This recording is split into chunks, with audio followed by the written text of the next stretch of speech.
Jesus Cristo esteja em cada lar, em cada vida nesta manhã. Eu louvo a Deus, glorifico o nome do nosso Deus, o Deus Todo-Poderoso, Todo-Suficiente, glorioso, majestoso, que nos tem dado vida. Eu estou aqui agradecendo a Deus pela noite que o Senhor me concedeu, agradecendo pela tua vida.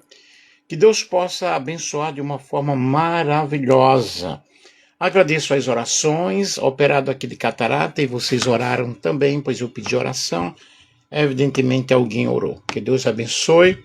Dia 30 estarei passando mais uma vez pelo médico para a avaliação. Eu vou comentar aqui o Espírito Santo que nos guia para além das fronteiras, que é a lição 4 da Escola Dominical, uma lição que já foi explicada, porém eu estava viajando e não pude fazer a live da lição que eu sempre faço. Então vou fazer agora a lição 4 e ainda hoje farei a lição 5. O Espírito Santo que nos guia para além da fronteira. E nesta lição nós veremos, ela explicou ou explica, está explicando sobre a soberania do Espírito Santo no desenvolvimento da igreja, na expansão da igreja. E a segunda viagem do apóstolo Paulo, viagem missionária, mostra justamente que o avanço do evangelismo não depende apenas de planejamento. Nós precisamos planejar, precisamos realmente acionar, mas as estratégias ou esforço humano, mas depende da direção de Deus, daquilo que Deus falar, daquilo que Deus colocar no coração daquele que está sendo enviado. E ao acompanhar a abertura de novos campos missionários, os desafios enfrentados pelos missionários e a transformação produzida pelo Evangelho, nós vamos ver aí que o Espírito Santo é quem dirige a igreja, quem capacita a igreja. Então vamos ver aqui. O textuário diz assim: as igrejas eram fortalecidas na fé e cresciam em número cada dia. Atos 16 e o versículo 5. O crescimento da igreja foi fenomenal. Por quê? Porque os crentes evangelizavam, os crentes estavam todos os dias unânimes no templo, em oração, no partir do pão, na comunhão, na evangelização, na propagação do evangelho. Eles foram verdadeiros missionários, verdadeiros discípulos do Senhor. E o livro de Atos registra a expansão do evangelho em Jerusalém até aos confins da terra. E Lucas intercala aí os principais acontecimentos históricos através de pequenos resumos que mostram justamente o crescimento da igreja, que era algo extraordinário. Atos 16:5 é um desses sumários que nós podemos ver aí do avanço da igreja. O mesmo recurso literário aparece em outras passagens do livro de Atos, como, por exemplo, o Senhor acrescentava dia após dia os que iam sendo salvos. Atos capítulo 2, versículo 47, Atos capítulo 6, versículo 7, a palavra de Deus crescia. Atos capítulo 9, versículo 31, a igreja era edificada e se multiplicava. Havia um avanço extraordinário porque os crentes trabalhavam, eles evangelizavam. A palavra do Senhor crescia e prevalecia poderosamente. Atos capítulo 19, versículo 20. Nós vemos então na igreja primitiva, na igreja dos apóstolos, como eles estavam envolvidos no trabalho de evangelização, como eles estavam ensinando, mostrando, e grandes milagres aconteciam ali. E esses resumos aqui mostram que nenhuma oposição conseguiu interromper a missão da igreja. As perseguições, os debates, as dificuldades que surgiram internamente, mas o evangelho ele avançava a cada dia, a igreja crescia em número, crescia na graça, no conhecimento. Os servos de Deus sofriam perseguições, porém estavam ali, unânimes no templo, pregando o evangelho. Os milagres eram algo comum na vida da igreja. O que acontece hoje também em muitas igrejas, muitos milagres, muitas situações maravilhosas, porém não tanto quanto naquela época. E as perseguições não pararam a igreja. O Espírito Santo não apenas guia o cristão em seus passos, mas também o impede de avançar quando isso não está de acordo com a vontade de Deus. É a verdade prática. E cremos que Deus guia o crente, guia as pessoas em suas decisões. Contudo, a verdade prática desta lição foi extraída de uma experiência específica vivida pelos missionários da igreja. Devemos confiar na ação do Espírito Santo, na ação sobrenatural de Deus, mas não esperar uma revelação extraordinária para cada decisão. Sobretudo quando sua vontade já está claramente revelada nas Escrituras. E a Bíblia é a maior revelação de Deus, né? A humanidade, através de Jesus Cristo, que é o perfeito, o grande, o soberano, a estrela, o adorado, ele que está sentado no trono, que merece toda a honra, todo louvor, toda glória, toda exaltação, toda adoração. Uma frase atribuída a Sophia Müller ilustra bem este princípio. Quando lhe perguntaram sobre seu chamado missionário, ele teria respondido que não recebera um chamado especial, mas lera uma ordem e decidira obedecer. Segundo Sophia Müller, nós vemos isso aí muito claro. E se converteu nos Estados Unidos e alguns anos depois partiu para uma região amazônica, onde dedicou mais de 40 anos ao trabalho entre os indígenas, especialmente os Curipaco e os Banlua. Sua rotina envolvia alfabetização, ensino bíblico e tradução das escrituras para línguas indígenas. Em seu trabalho missionário, ela enfrentou doenças, isolamento e as dificuldades próprias da vida na selva. E assim, ela permaneceu entre aquelas comunidades, enquanto o povo a ler, preparando líderes locais e tornando o texto bíblico acessível àquele povo em sua própria língua. Isso é muito lindo, isso é muito importante. Eu também fiz missões, eu fui missionário no Paraguai, fiz missões na Argentina, no Uruguai, mas no Paraguai eu vivi um bom tempo ali, ensinando, ajudando, levando a palavra de Deus. Muitos milagres aconteceram em nosso ministério ali em Caguaçu, Paraguai, perto de Assunción, e preguei muito no Paraguai, em muitos lugares, muitas coisas boas aconteceram. Quero lembrar das coisas boas. E aqui, voltando aqui a Sophia Müller, sua história mostra que a obediência nem sempre depende de uma experiência extraordinária.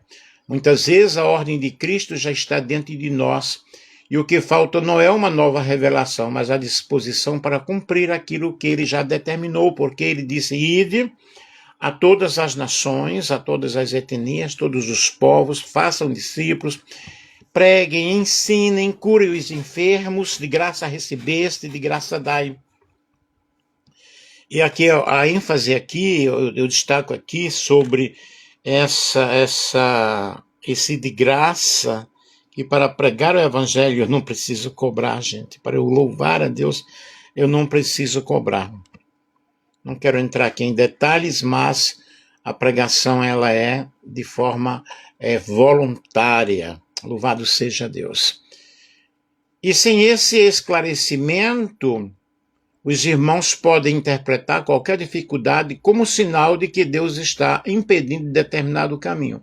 Por isso, a direção divina deve ser discernida por meio das Escrituras, através de oração, através de sabedoria, das circunstâncias providenciais e da comunhão da igreja. Nós vamos enfrentar, sim, dificuldades.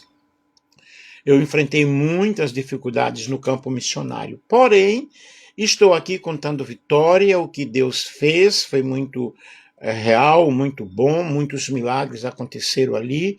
Deus usou a minha vida juntamente com a minha esposa, a saudosa esposa, em memória, Marcelene Falcão, que foi uma autêntica serva de Deus, uma autêntica missionária. Lídia, aqui na parte da lição, né? Quando o Espírito abre o coração e funda uma igreja.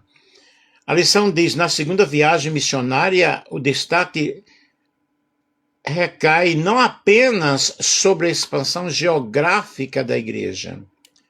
Deixa eu aumentar aqui. Mas sobre a condução soberana do Espírito Santo em cada decisão.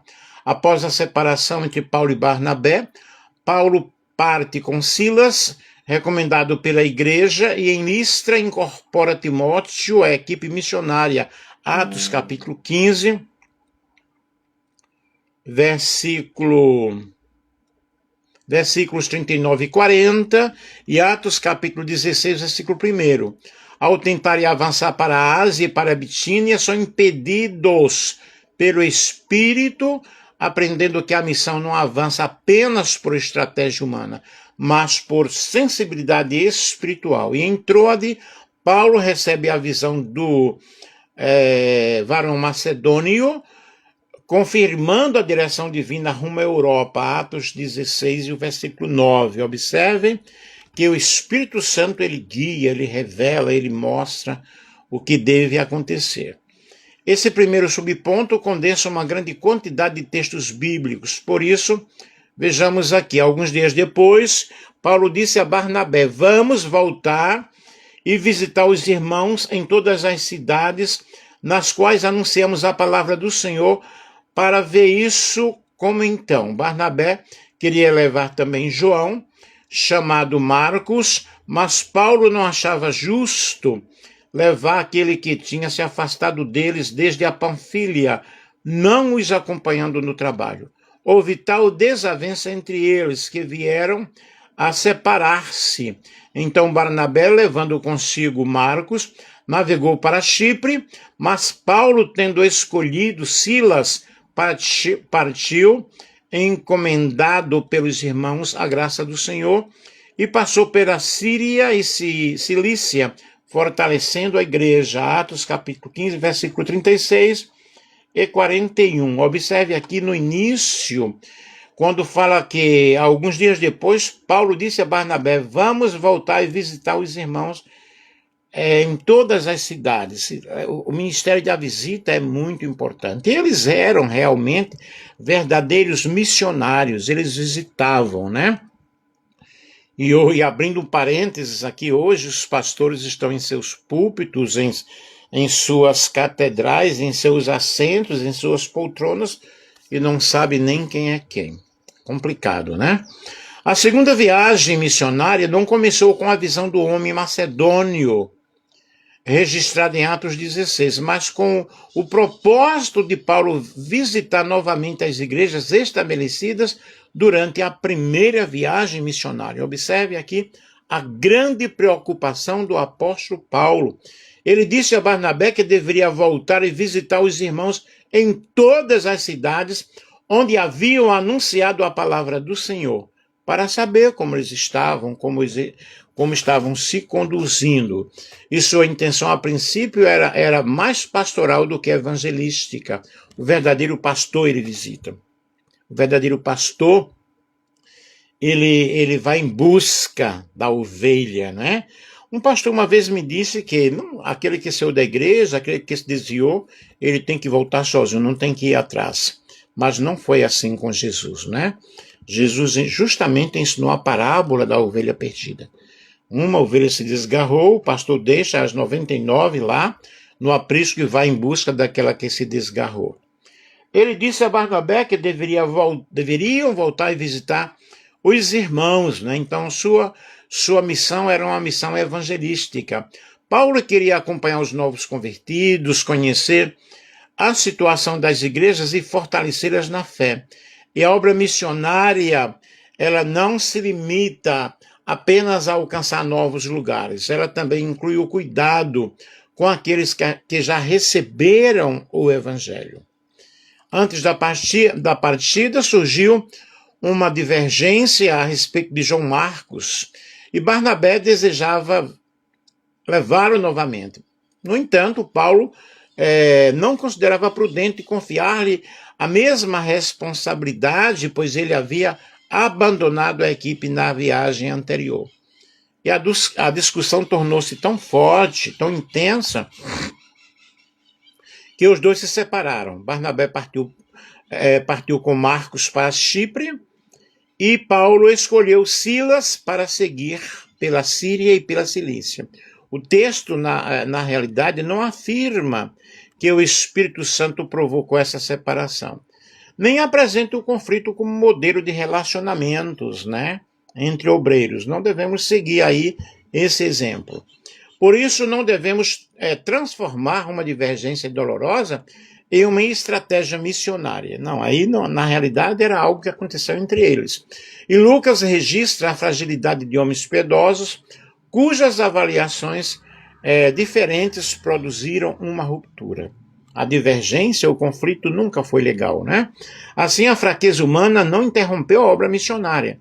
Deus continuou usando Barnabé, Paulo e, mais tarde, o próprio Marcos, que voltou a ser reconhecido por Paulo como cooperador útil no seu ministério. Essas coisas acontecem, mas a obra de Deus não pode parar. Não há consenso entre os estudiosos se Paulo e Barnabé estavam com razão em dar uma nova chance ao jovem João Marcos. O ponto é que Paulo olhava para uma pessoa e perguntava, o que ela poderia fazer para o reino de Deus.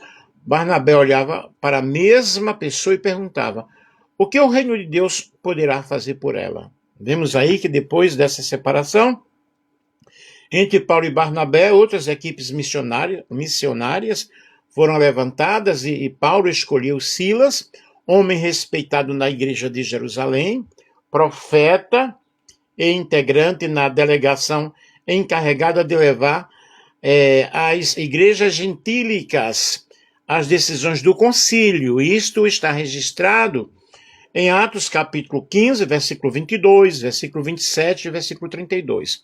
Sua presença fortalecia a igreja entre Jerusalém e Antioquia e conferia credibilidade à comunicação das decisões tomadas pelos apóstolos e presbíteros. Mais tarde, nós vemos Silas, que também compartilharia com Paulo os sofrimentos ligados ao trabalho missionário em Filipos. Observem aí que havia um consenso, havia uma comunicação, havia um laço de amizade. Ao chegar a Listra, nós vemos Timóteo, foi incorporado à equipe. Ele era filho de mãe judia, crente e pai grego, possuía um bom testemunho entre os irmãos de Listra e Icônio e demonstrava condições espirituais para acompanhar Paulo. Atos 16, 1 a 3. E essa nova equipe aí reunida, homens que tinham experiências distintas. Paulo era um grande homem, um missionário experiente. Silas representava a liderança de Jerusalém. Timóteo começava justamente os primeiros passos. Aí começava a ser preparado para o ministério. A circuncisão de Timóteo não contrariou a decisão do Concílio de Jerusalém.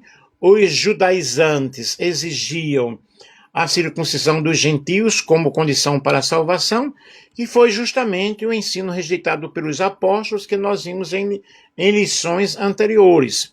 Timóteo, porém, era filho de mãe judia e seria reconhecido pelos judeus como membro do povo da aliança. Paulo o circuncidou por causa dos judeus das regiões onde trabalharia, retirando uma barreira que dificultaria sua entrada na sinagoga. A circuncisão não foi realizada para salvar Timóteo, mas para fortalecer seu serviço missionário. Aí nós vemos uma grande sabedoria, Qual o problema de circuncidar? Só que não era para salvação, não precisava guardar a lei, foi o que nós vimos em lições anteriores. Essa diferença também explica porque Paulo permitiu a circuncisão de Timóteo, mas recusou a de Tito, em Gálatas capítulo 2, versículo 3 a 5. Tito era gentio, e sua circuncisão estava sendo exigida como requisito doutrinário para sua aceitação. E ceder significaria admitir que a fé em Cristo era insuficiente. Uma história é uma história, outra história é outra história, cada caso, cada situação. No caso de Timóteo, a decisão estava relacionada à sua origem judaica e às necessidades do trabalho missionário. Paulo não negociou a verdade do evangelho, mas abriu mão de um direito legítimo para não criar obstáculos desnecessários para a proclamação do evangelho. Foi muito sábio, né? Ele era um homem muito sábio. Enquanto percorriam as cidades, os missionários comunicavam as decisões tomadas pelos apóstolos e presbíteros em Jerusalém. Observem aqui que havia comunicação, que havia união, que havia realmente uma unidade muito forte. E Lucas concluiu essa etapa declarando que as igrejas eram fortalecidas na fé dia a dia e aumentavam em número. Atos 16, versículo 1. Hoje nós estamos bem fora dessa realidade. Cada um tem o seu grupo, cada um tem o seu aquário, né? E depois de fortalecer as igrejas, Paulo e seus companheiros avançaram pela região frígio-gálata, e tudo indica que pretendiam entrar na província romana da Ásia, região situada no oeste da Ásia Menor, cuja cidade mais importante na realidade era Éfeso. E a palavra Ásia, em Atos 16 e 6, não designa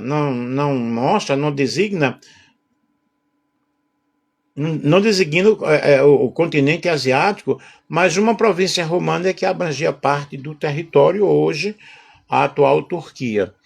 Eles desejavam falar a palavra numa região numerosa e bem estratégica, e mesmo assim Lucas afirma que foram impedidos pelo Espírito Santo, Atos 16 e o versículo 6.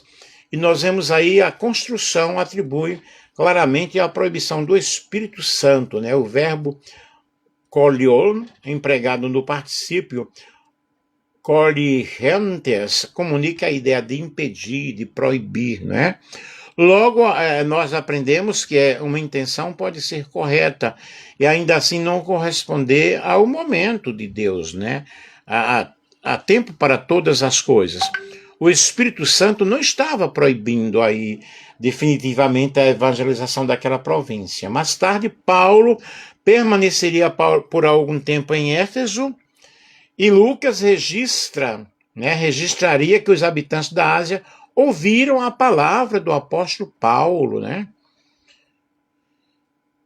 A porta fechada em Atos 16 era um momento temporário. Deus não estava rejeitando aquele campo, mas estava estabelecendo uma prioridade. Depois de serem impedidos de entrar na Ásia, os missionários seguiram em direção à Mísia e tentaram entrar em Bitínia ao norte. Novamente, nós vemos aí uma iniciativa que parece super coerente. E a Bitínia era uma região populosa, voltada para o Mar Negro e aberta a importantes rotas de comunicação. Entretanto, o Espírito Santo não o permitiu, Atos 16 e 7. E Lucas não apresenta o Espírito Santo do versículo 6 e do Espírito de Jesus do versículo 7, como dois grandes agentes diferentes. A expressão Espírito de Jesus identifica que o Espírito Santo, em sua relação com o Senhor ressurreto, Jesus, exaltado à direita de Deus, estava dirigindo, estava governando, estava orientando a missão da igreja por meio do Espírito Santo. E aconteceram duas tentativas que foram frustradas. Paulo e seus companheiros chegaram a Troade e os missionários sabiam onde não deveriam permanecer. Mas ainda não conheciam o lugar que eles seriam enviados. E mesmo assim eles continuaram avançando, né? Em Troade nós vemos Paulo, que teve uma visão de noite, um homem da Macedônia, permanecia em pé e lhe suplicava, passa a Macedônia e ajude-nos. Atos 16, versículo 9. E a visão, na realidade, apresentou a direção que faltava, né? Os missionários deveriam passar o Mar Egeu e anunciar o evangelho na Macedônia. Ajude-nos, nós vemos aí uma implicação muito legal, muito forte, a ajuda de que os macedônios necessitavam da proclamação do evangelho. E Paulo e seus companheiros não foram chamados para levar uma filosofia superior, mas para levar o valor da cruz, né? Eles não foram chamados para promover os valores de outra cultura ou impor os costumes orientais. Deus os chamou para anunciar a boa notícia de Jesus Cristo. Eu abro um parênteses aqui, que o verdadeiro missionário, ele não leva o costume da sua igreja local, do seu país, mas ele leva a palavra de Deus. Isso é muito interessante nós compreendermos. Eu fui missionário durante muito tempo, mas, infelizmente, alguns costumes da igreja brasileira teriam que ser impostos, né? O que não é legal. E depois de narrar a visão, Lucas emprega pela primeira vez o pronome nós. Assim que Paulo teve a visão, imediatamente procuramos partir para Macedônia, concluindo que Deus nos havia chamado para lhes anunciar o evangelho. E nós vemos aí uma mudança muito forte, né? O verbo traduzido como concluindo simbasou. E nesse contexto, descreve o ato de reunir os elementos disponíveis e chegar a uma conclusão. Vemos a visão recebida por Paulo, e a equipe examinou o significado aí dessa visão e reconheceram coletivamente a direção divina. Paulo não usou a sua experiência para impor arbitrariamente uma decisão. Eles se reuniram em equipe. Isso é muito importante quando há uma decisão. Vemos aí a fé sincera, a sensibilidade espiritual e a hospitalidade de Lídia. Lídia, a lição diz, Lídia apresentada como adoradora de Deus, provavelmente uma gentia temente ao Senhor, comerciante de púrpura, originária de Tiatira, possuía boa condição financeira, mas não era dominada pelo materialismo. Em Filipos demonstra sensibilidade espiritual ao participar das reuniões de oração. O texto afirma que o Senhor lhe abriu o coração para atender a mensagem de Paulo, revelando que a conversão é obra da graça divina. Lídia crê, é batizada com sua casa e coloca os seus bens a serviço do reino, tornando seu lar o primeiro núcleo da igreja em solo europeu. Atos 16, versículo 14, 15 e 40. Observe aqui que ela coloca os seus bens a serviço do reino, que é diferente hoje, muito pelo contrário. A liderança pega os bens dos fiéis. É bem diferente, gente. Muito diferente.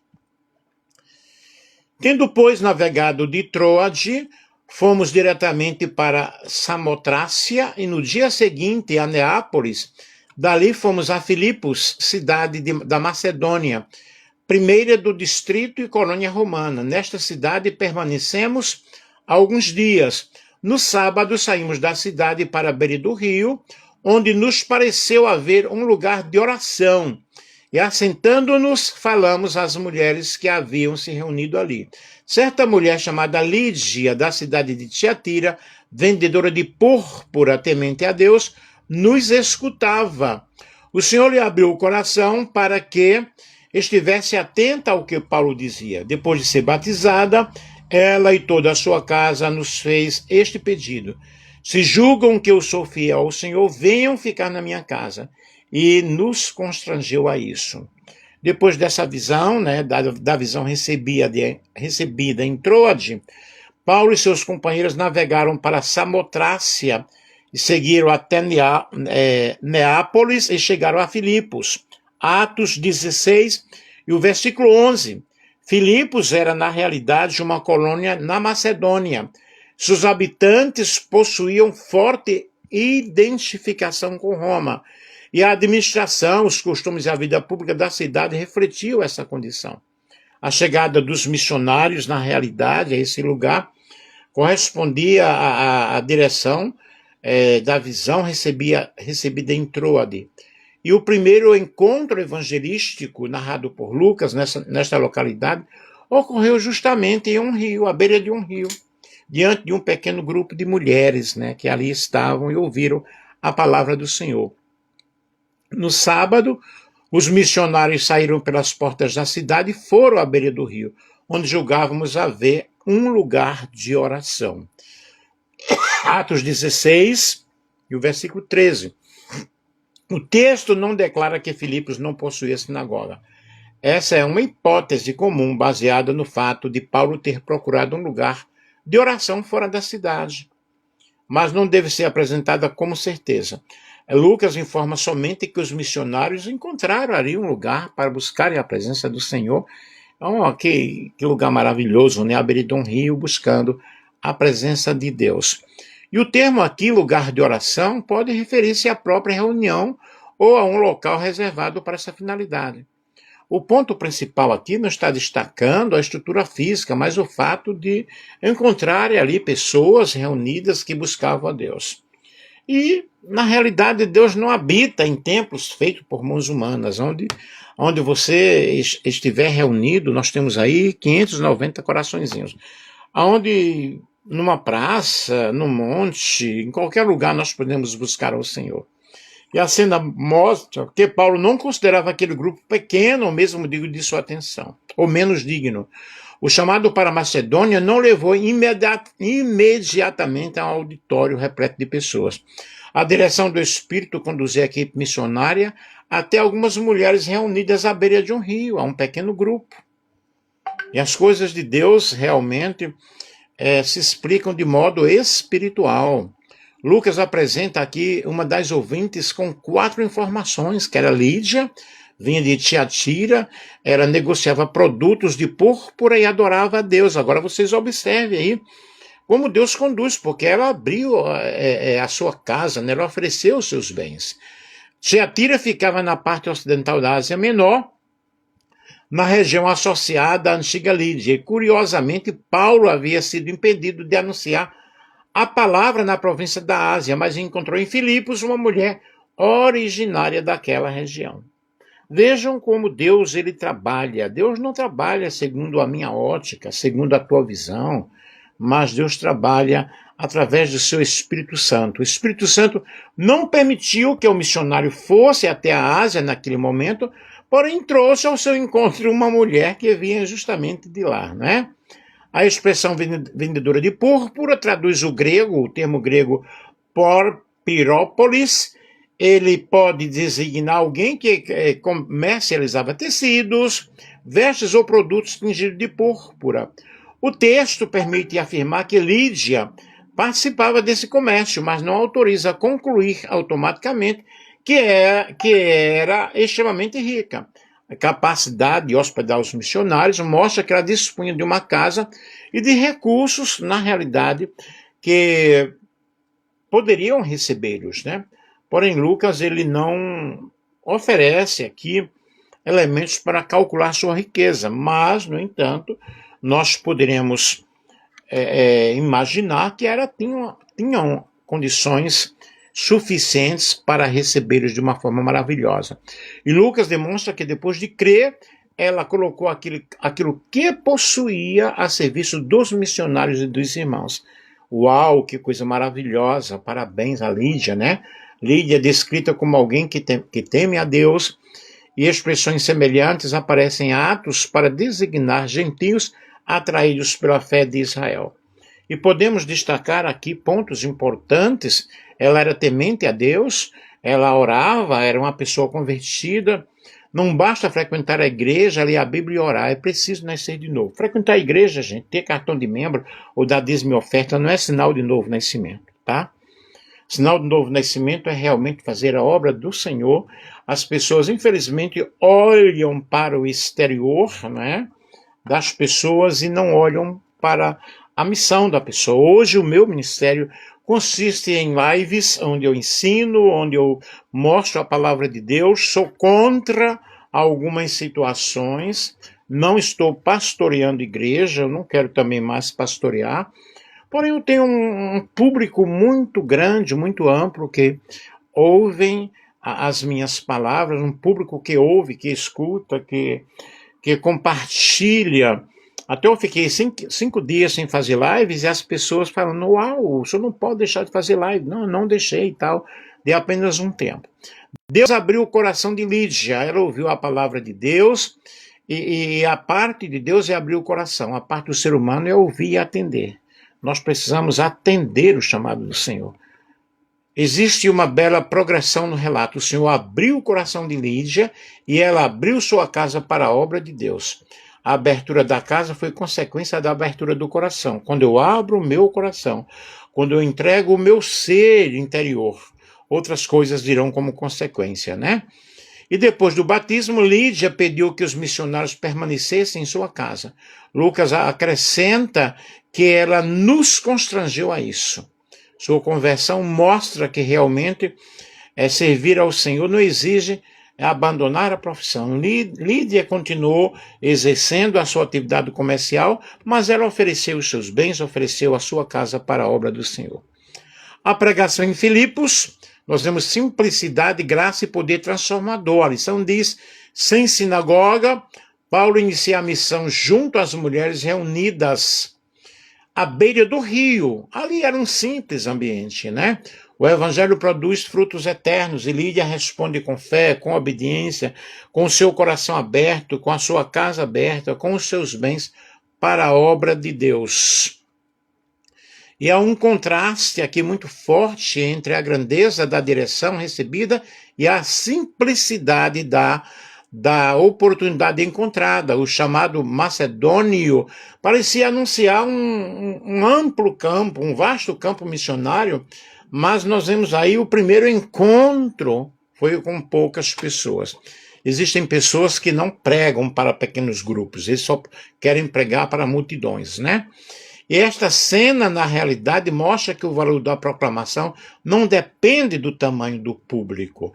Agora, lembro-me aqui que no campo missionário, eu sou teólogo, né? Eu tenho formação teológica, sou teólogo, bacharel, mestre, doutor em teologia. E eu lembro-me que eu dei aula para uma pessoa, né? Eu tenho hoje um pastor que está na Argentina, eu dei aula para ele sozinho, né? Eu e ele. Tem um outro que está em Foz do Iguaçu, grande amigo, que também ele se interessava, eu dava as lições bíblicas, fazia uma prova com ele. Não dei um certificado, né? Mas os preparei e formei aqueles homens e outras pessoas mais que estudaram comigo. Tem um outro grande amigo em Assunção, José Tonianes, permita-me nombrar-te acá, nesta live. E ele foi um cara, uma pessoa que se interessou muito, aprendeu muito, dava livros, emprestava livros para ele estudar, passava lições para ele, ele fazia. Está em Assunção. E a abertura aí do coração de Lídia confirma que a graça de Deus nem sempre acontece através de sinais visíveis, porém as coisas mais simples, né? Nós temos agora a libertação da jovem possessa e o confronto com os poderes das trevas. Mesmo tendo como base a casa de Lídia, Paulo e seus companheiros continuavam a frequentar o lugar de oração. Atos capítulo 16, versículo 13. Numa dessas ocasiões encontraram uma jovem escrava possessa por um espírito de adivinhação, prática condenada nas Escrituras, Deuteronômio capítulo 18, versículo 9 a 11. Embora falasse verdade sobre os missionários, seu testemunho não procedia de Deus, à semelhança dos demônios que reconheciam a Jesus. Perturbado, Paulo ali ordenou que aquele demônio saísse, e aquela pessoa foi realmente liberta, né? Aconteceu que, indo nós para o lugar de oração, veio ao nosso encontro uma jovem possuída de espírito adivinhador, a qual, adivinhando, dava grande lucro aos seus donos. Seguindo a Paulo e a nós, gritava dizendo: estes homens são servos do Deus Altíssimo e anunciam a vocês o caminho da salvação. Isto se repetiu por muitos dias. Então Paulo, já indignado, voltando-se, disse ao Espírito: em nome de Jesus Cristo, eu ordeno que você saia dela. E ele, na mesma hora, o saiu. Atos 16, versículos 16 ao 18. Que poder maravilhoso, né? Embora nós vemos aí Atos 16, que inaugura um novo episódio, Lucas mantém o cenário da narrativa anterior. E os missionários, eles continuam a caminho do lugar de oração, mas desta vez se volta para uma personagem totalmente diferente, né? E na cultura greco-romana, a Piton estava associada ao famoso oráculo de Delfos e ao deus Apolo, a quem atribuía o poder de revelar acontecimentos. Por isso, pessoas consideradas capazes de prever o futuro eram descritas como portadoras de um espírito de Piton. E a consulta aos oráculos fazia parte da viagem religiosa e política do mundo antigo. Governantes, comandantes militares, cidadãos recorriam à adivinhação antes de tomar decisões importantes, buscando conhecer o desfecho dos acontecimentos. E nesse contexto, nós vemos aí, a jovem escrava representa uma valiosa fonte de lucro para seus proprietários, a sua condição espiritual era muito explorada como um recurso para enriquecer, transformando sua escravidão física e espiritual como um negócio que rendia um grande dinheiro, rendia um grande lucro, né? Para os moradores de Filipos, aquela situação parecia normal. A jovem era vista como privilegiada, como agraciada pelos deuses, né? Porque tinha o dom da clarividência. A passagem e outros textos bíblicos, na realidade, mostram que sua capacidade procedia de espíritos malignos. Sempre que a igreja se desenvolve, Satanás procura bloquear o trabalho dos servos de Deus. Por exemplo, em Samaria, Simão o mágico ofereceu dinheiro a Pedro e João a fim de obter o dom do Espírito Santo na ilha de Chipre. Elimas se opôs a Paulo e Barnabé, tentando persuadir o procônsul Sérgio Paulo a não crer em Cristo, em Jesus Cristo, e por semelhante forma, em Filipos, Satanás usa uma jovem endemoniada para frustrar os trabalhos dos missionários. Pontos de grande destaque aqui, Paulo não ficou dizendo tá amarrado, né?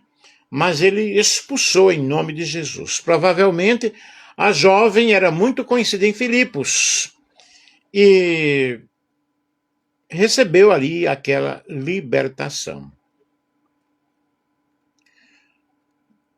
A lição diz: a libertação da jovem significou prejuízo financeiro para seus senhores, que, movidos por interesses econômicos, arrastaram Paulo e Silas às autoridades. Atos 16:19. Sob falsas acusações de perturbação da ordem pública, e os missionários foram condenados sem julgamento, açoitados publicamente e lançados na prisão. Atos 16, 22 e 23.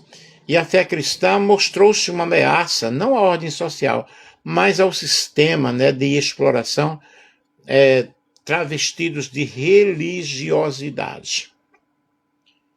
E Paulo aí, na realidade, ele usou o poder de Deus na sua vida, né? Deixa eu ver mais aqui. Os magistrados romanos ignoraram o devido processo legal e violaram os direitos de Paulo e Silas como cidadãos romanos. E o episódio aí evidencia que a justiça humana é falha e pode ser movida por pressões e interesses, mas isso não frustra os propósitos de Deus. Claro que não, né? Vemos a prisão de Paulo e Silas, uma realidade muito forte, mas em tudo Deus tinha realmente um propósito. Nós vemos aí a prisão de Paulo e Silas e a conversão do carcereiro, e a lição diz: falsamente acusados, Paulo e Silas foram publicamente açoitados e lançados no cárcere interior de Filipos, com os pés presos no tronco. Tratados como criminosos perigosos, sofreram humilhação, dor e injustiça. O cárcere interior, provavelmente localizado no subsolo, era um lugar de escuridão, de muito sofrimento. Eu já fiz uma live falando exclusivamente sobre o cárcere interior, e é realmente um lugar muito triste. Mas também Deus tem um propósito em tudo isso, né? Após os açoites, os dois foram lançados na prisão, e naquele período, as prisões serviam principalmente para manter o acusado sob custódia até que as autoridades decidissem seu destino. Eram condições precárias, pouca ventilação, ausência de cuidados básicos, de higiene, alimentação, né? Complicado. Mas Lucas destaca a severidade da custódia, pois os missionários foram colocados em um lugar de onde a fuga parecia impossível. Seus pés foram presos ao tronco e, por volta da meia-noite, os missionários, acordados, o que é que eles fizeram? Louvaram a Deus, foram louvar ao Senhor. A atitude de Paulo e Silas mostra que a dor não destruiu a sua confiança no Senhor. Mesmo feridos, imobilizados, eles continuavam louvando a Deus, né? E enquanto oravam e cantavam, os outros presos estavam escutando. E a prisão destinada a silenciar os missionários se tornou um grande culto de louvor e adoração.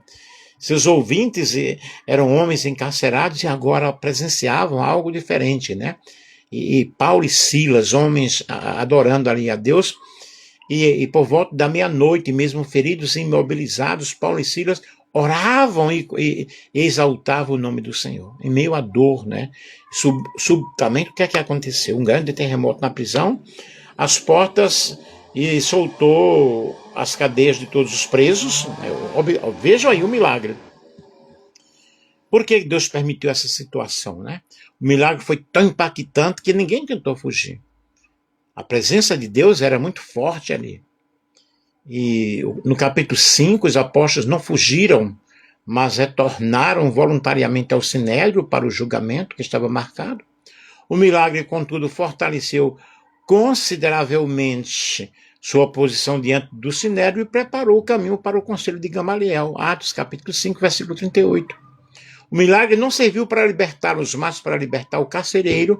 Ele constituiu a base do testemunho de Paulo e Silas ao carcereiro e sua conversão. Que coisa maravilhosa, que coisa linda, né?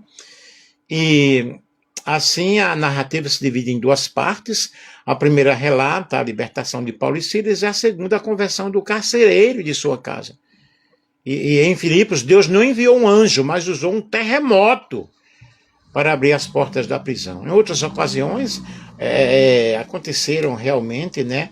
Comissionou um anjo para libertar os apóstolos de Pedro, mas aqui Deus usou um terremoto.